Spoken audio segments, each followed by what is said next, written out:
어느새 이 한 해의 마지막 우리가 주일을 보내고 있습니다. 우리 성도님들은 이 한 해를 어떻게 지내오셨는지요? 돌이켜보면 참 다사다난했던 한 해였다라는 생각을 하게 됩니다. 아마도 우리 성도님들을 한 사람 한 사람 이 한 해를 어떻게 지내오셨습니까? 라고 물어본다면 아마 참 많은 이야기로 꽃을 피울 것 같습니다. 어떤 분들은 힘든 일이 있었고, 어떤 분들은 기쁘고 감사한 일을 겪었고, 어떤 분은 아직도 해결되지 못한 일로 걱정을 하고 있고, 그러면서도 이 한 해 동안 신앙으로 살아왔고 하나님 앞에 예배하며 살아온 거예요. 이렇게 주님 앞에 예배하며 살아온 우리 온 성도님들을 주님의 이름으로 축복합니다. 그럼에도 불구하고 어떤가 이 말이에요. 한 해 동안 신앙으로 살아오면서, 이 한 해 동안 예배하며 살아오면서 여러분 마음의 동요는 없으셨습니까? 힘든 일을 겪으면서, 무언의 무시함을 당하면서 여전히 신앙과 예배를 이어가는 내 자신에게 여러분 동요된 적은 없는가 이 말이에요. 정말 신앙으로 산다는 게 무슨 의미가 있을까? 정말 예배하며 산다는 게 무슨 소용이 있을까? 아무리 오래도록 신앙생활을 해도요, 우리의 인격이, 우리의 성품이 변하지 않는 것을 보면 정말 말씀이 능력이 있는 건가? 라고 이 마음이 동요된 적은 없는가? 라는 것을 질문해 보고 싶은 거예요. 이제 거의 1년을 보내고 있는 이 시점에 세상 내가 어떻게 살아왔나 돌아보게 되는 거예요. 여러분, 우리가 너무나 잘 알고 있는 히브리서 11장은 믿음장이라고 부르고 있습니다. 히브리서 11장에 믿음의 선진들의 이름들이 쭉 나열되고 있는데요, 그들은 한결같이 믿음으로 살았노라고 성경이 기록하고 있습니다. 그런데 저는 새삼스럽게 히브리서 11장을 읽다가 이상한 성경 구절 하나를 보게 되었습니다. 그것이 바로 히브리서 11장 13절이에요. 13절을 보면 이런 구절이 있어요. 이 사람들은 다 믿음을 따라 죽었으며 약속을 뭐하지 못했어요?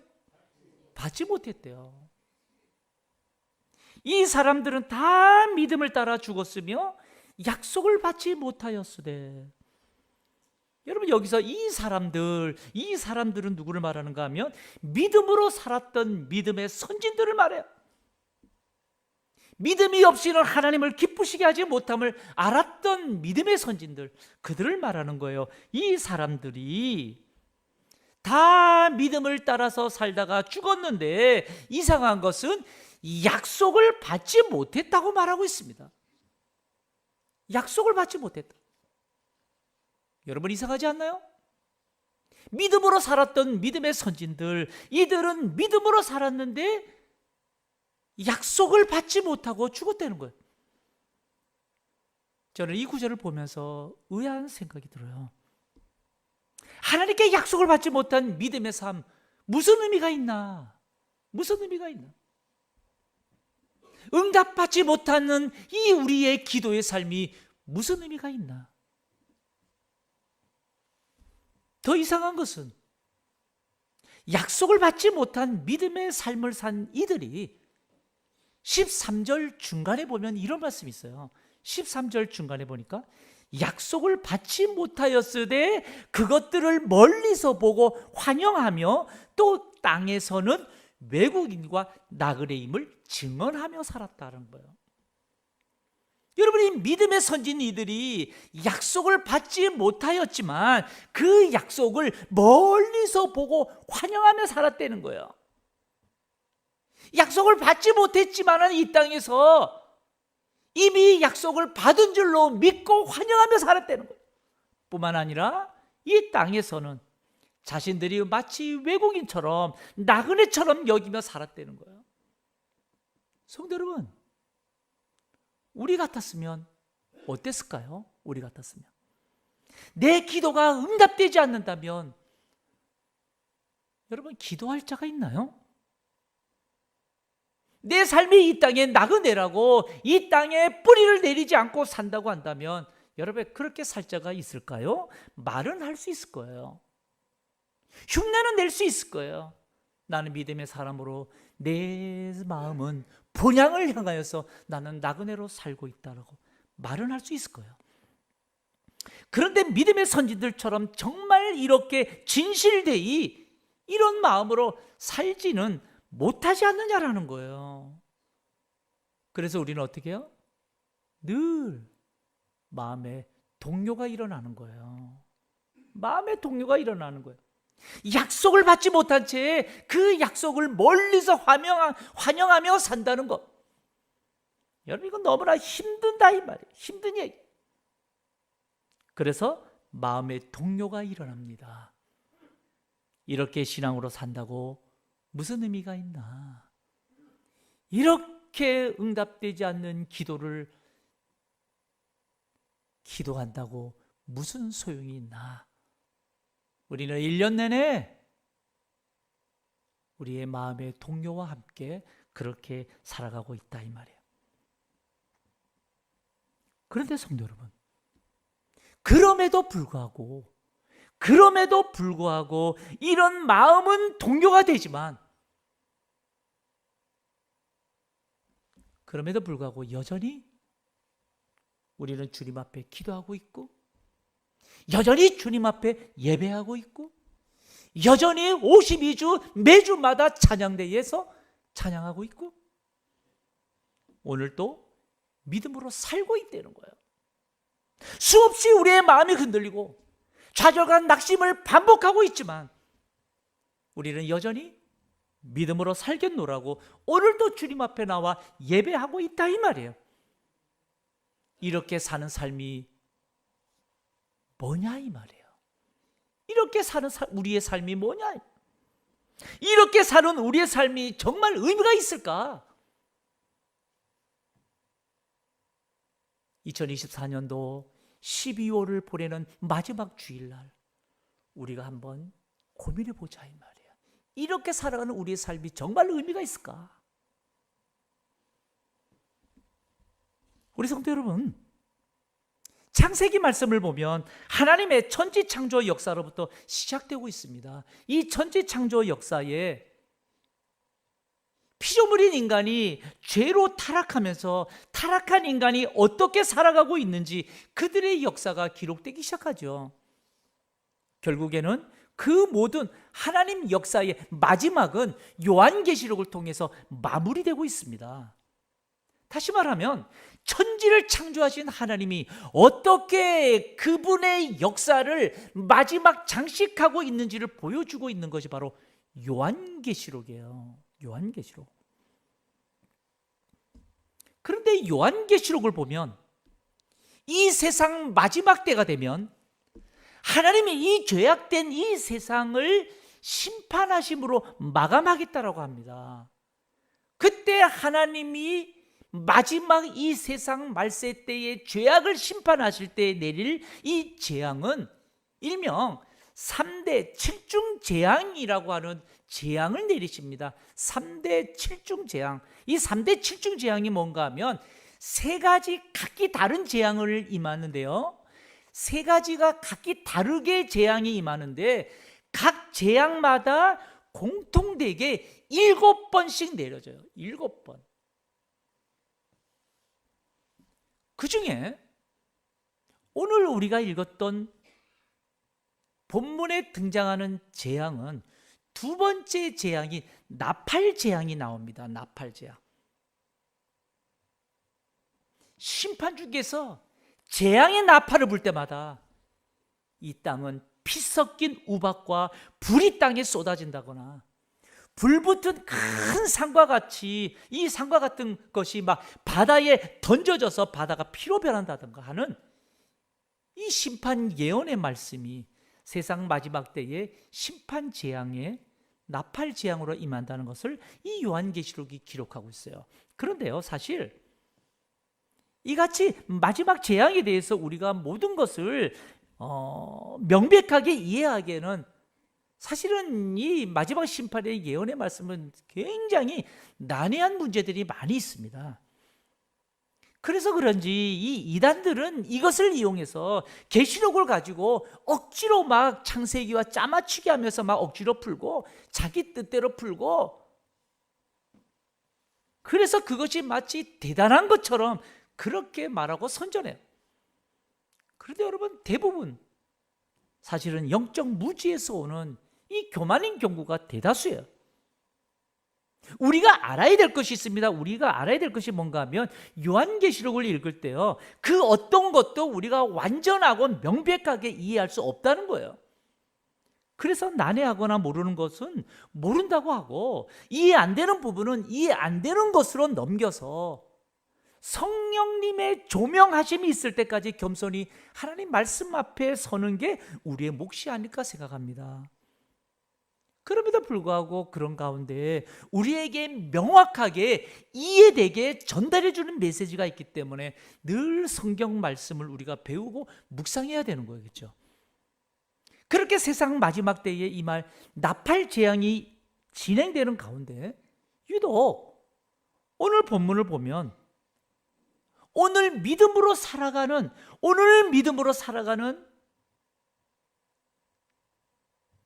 그리스도인들에게 아주 의미심장하게 우리에게 주시는 메시지가 있습니다. 그것이 오늘 본문이에요. 요한계시록 11장 1절을 보십시오. 1절을 보게 되면 또 내게 지팡이 같은 갈대를 주며 말하기를 일어나서 하나님의 성전과 제단과 그 안에서 경배하는 자들을 측량하되 라는 말씀이 있습니다. 여기 보면 반모섬에서 지금 유배되어서 있던 이 요한이 지금 환상 가운데 본 것이 뭔가 하면 내게 지팡이 같은 갈대를 주며 말씀하시는 환상을 지금 보았어요. 여기서 지팡이 같은 갈대라고 하는 것, 이 지팡이 같은 갈대라고 하는 것은 이 고대에 길이를 재는 자를 말해요. 자로 사용된 것을 말합니다. 그러니까 지금 요한으로 하여금 무엇인가 지금 자로 재어보라고 맞는 거예요. 재라는 거예요. 그리고 1절을 보셔요. 1절을 보면 지팡이 같은 갈대를 주며 말하기를 일어나서 하나님의 성전과 제단과 그 안에서 경배하는 자들을 측량하되. 여러분, 이 측량하라고 하는 이 환상의 예언이 있는 이 시점이 어떤 지금 상황인가 하면 나팔 재앙이 임하고 있는 상황이에요. 나팔 재앙이 지금 이 마지막 때에 일어나서 불이 떨어지고 피 섞인 우박이 떨어지는 이런 상황 속에 측량하는 거예요. 그런 와중에 심판주께서 하나님의 성전과 제단과 그 안에서 경배하는 자들을 측량하라는 거예요. 여러분, 이상하지 않나요? 여러분, 왜 이런 말씀을 하셨을까요? 이 심판 중에 여러분, 여기서 성전과 제단과 그 안에서 경배하는 자들, 어떤 자들을 말할까요? 여러분, 잘 보세요. 성전과 제단과, 지성소를 말해요. 제단과 그 안에서 경배하는 자들. 여러분, 이 말씀은요, 진실로 예수를 믿고 주님께 예배하며 사는 자를 말합니다. 진실로 예수를 믿고 주께 예배하는 자들, 그들을 말하는 거예요. 여러분, 이 한 구절만 봐도 심판 재앙 가운데 하나님은 하나님 앞에 예배하며 사는 자들을 지금 따로 자로 재고 계셨음을 알 수가 있는 거예요. 왜일까요? 왜 따로 지금 재앙 중에 이들을 따로 자로 재고 있을까요? 여러분, 그 이유는 마지막 심판 재앙 가운데에서도 이들을 보호하시려고 지금 예배하는 자들을 따로 재고 계셔요. 그렇다면 성도 여러분, 오늘도 우리 하나님은 진심으로 주님 앞에 예배하며 사는 자들을 끝까지 보호하시고 인도해 주신다는 것을 말씀하고 있는 거예요. 히브리서 11장에 등장하는 믿음의 선진들, 비록 약속을 받지 못했으나 그 약속을 이미 받은 줄로 믿고 기뻐하며 환영하며 이 땅에서 살았던 이들, 여러분, 누가 이 믿음의 선진들을 인도하고 끝까지 지키고 마음이 동요되어서 좌절하고 낙심하고 그래서 기도해도 무슨 소용이 있나 수없이 마음의 동요를 일으키며 살 때가 있을 거야.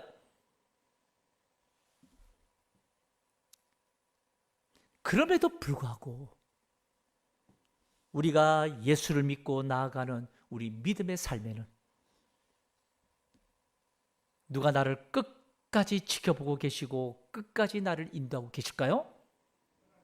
우리 하나님이.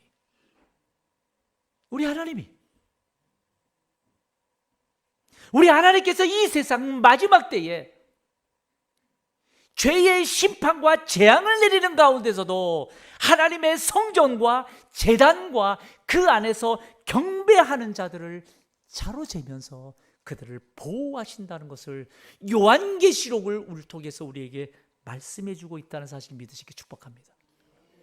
그러니 우리가 여러분 늘 주님 앞에 나와 예배하며 사는 삶, 조금 더 무의미하거나 귀찮게 여겨서는 안 될 일일 거예요.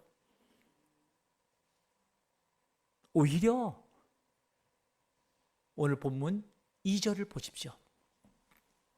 2절을 보면 성전 바깥 마당은 측량하지 말고 그냥 두라.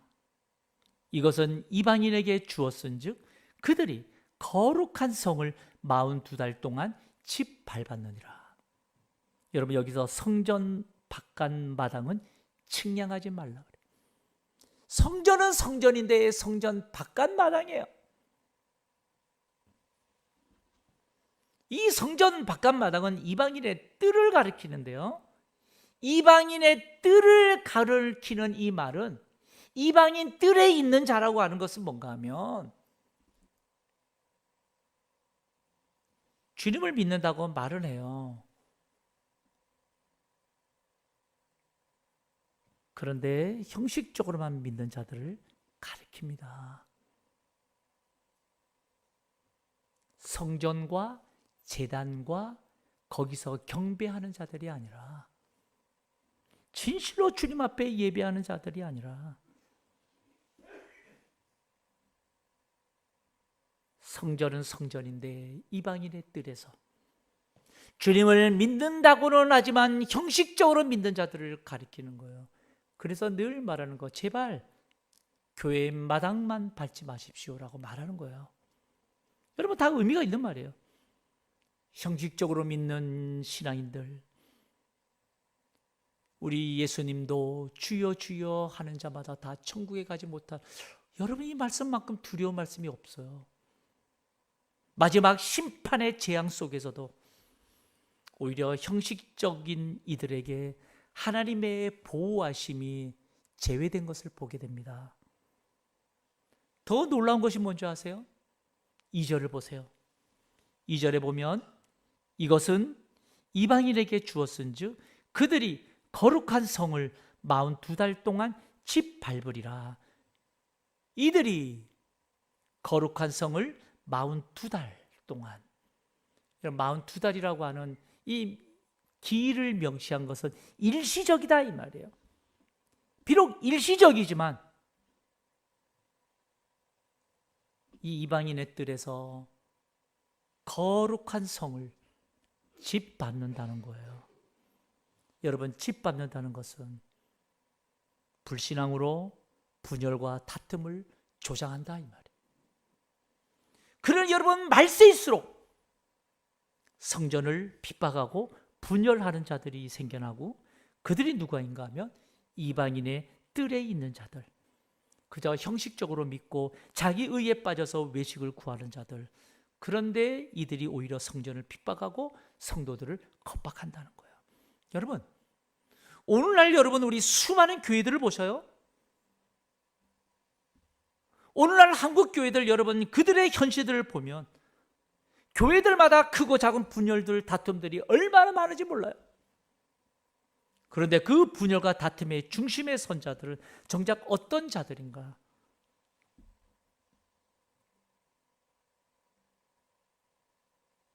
다 짓밟는 자들이에요. 기득권자들, 외식하는 자들, 겸손한 자들은 없어요. 그래 여러분, 우리 신앙생활에서 가장 중요한 게 뭘까요? 여러분, 우리는 진정한 신앙인, 진정한 예배자, 주님 앞에 서야 합니다. 아무리 힘들어도, 아무리 하나님이 내 기도에 당장 응답해 주지 않는 것 같아도 여전히 우리는 하나님 말씀 앞에 의지한 채 믿음으로 살아가고, 그 어떤 상황 여건 속에서도 주님 앞에 기도하며 예배하며 살아야 되는 거예요. 누가 뭐라 해도